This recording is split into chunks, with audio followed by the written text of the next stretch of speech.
I think that that's part of just what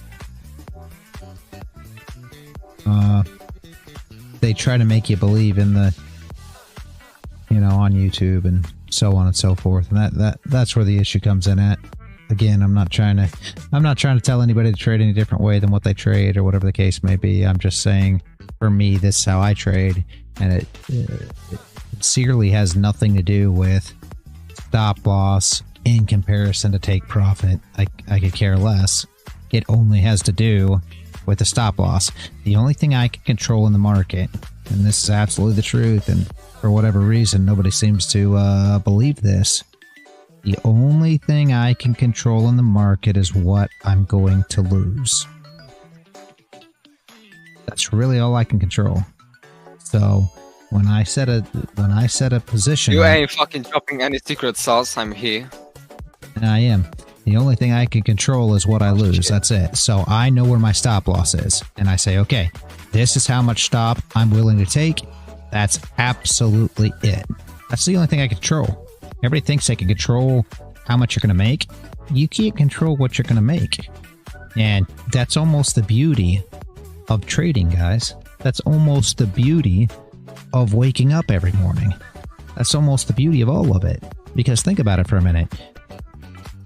You don't know what you're going to make. If you're dragging your stop, you're not doing this. Okay, well, it's 1-to-1, so I'm going to take a 15-tick stop loss for a 15-tick take profit. Man, that seems boring as hell to me. Sorry, it does. Why? Because what if sounds boring? No way. What if that position ran for 45 ticks and you could have just drug your stop? Runs right through your take profit, just continues to run. Why didn't you just run your stop with it? Why would you take 15 and go on? Oh, because my stop loss was 15. Well, that's the dumbest freaking thing I've ever heard of in my life. I don't understand. So I don't know. Okay. I don't know. It would be like poker, guys, and I always try to compare it to poker, and I get it. It'd be like poker. Yeah, poker. You sat down, you bet into the pot, and a guy tries to, you know, bet into the pot, and then somebody else tries to bet in the pot, and you say, oh, hold on. Don't put no more money in the pot. You know, I can only do 1-to-1 here. I mean, come on, man. Why? Anyway.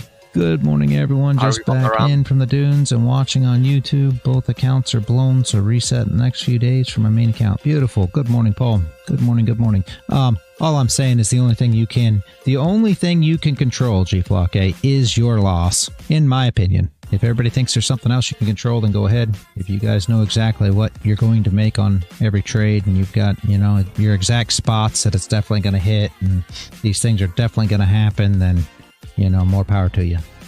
100% understood. Thank you. Yep. You can only control what you lose.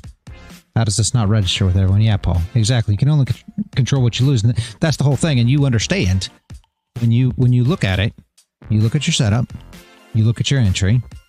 If your criteria are met, you're willing to take the loss. And G. Flocka even said it earlier. He says, oh, I hate to say this, excuse my French, guys. I'm going to say it again, right? No French people take offense to that. But anyway, he said, oh my God, you were in that position. I almost shit my pants. For what? We're either going to lose or we're going to win. We did exactly what we were supposed to do. We followed our rules. We weren't out of line. There was nothing more we could do. We already won. Mentally, we already won that trade, and that's what you guys need to start thinking about. It's got nothing to do with winning or losing the trade. You already won. You took your setup, you took your entry, win. You managed your loss. That's the whole point. If it hits your stop loss, it hits your stop loss. Doesn't mean nothing. It doesn't matter. It's not about this trade. Nobody cares. It's about taking that trade over and over and over again and seeing your account grow in 6 months. This trade doesn't matter. If they hit the stop loss, who cares? Go on. Find your next setup. Find your next entry. Doesn't matter. No, we need the reality book. I don't know when is it coming, but we need the reality book. Lord Jinston said he wanted to write a book on me. Yeah, he said he wanted to write a book. Lord Jinston did. He says, "I want to write a book on your reality. Is that allowed?" I'm like, "Man, I don't know. I don't know if I need a book." But it's those things that you drop in the live streams are fucking magical, and and they should be written somewhere. Like on, I don't know, Hammurabi's next fucking Hammurabi code of trading. Need an editor. Yeah. Why? Yeah, I mean that's the whole thing, and that's how you have to look at it. So I mean, you start looking at it like that, and you don't get shaky when you're in drawdown. You don't close positions earlier because of a loss. A lot of people do that. You know, if for whatever reason the market tells you that it's going the wrong way, you know, you have reason to believe that it's going to go against you, then absolutely, right? But under normal circumstances, the only way that's going to happen is if you're in profit. It's not going to happen if you're in drawdown, because wherever your wick is, essentially, for me, right, wherever my wick is where I know that it's not going to go my way. So my stop will get hit when I know it's not going to go my way. Now, if it goes into profit and starts messing around and doesn't, you know, you're long and it doesn't re-break your highs or something like that, well, now you pull your stop into profit and let it get hit. News is coming like this morning, right? Things like this are happening.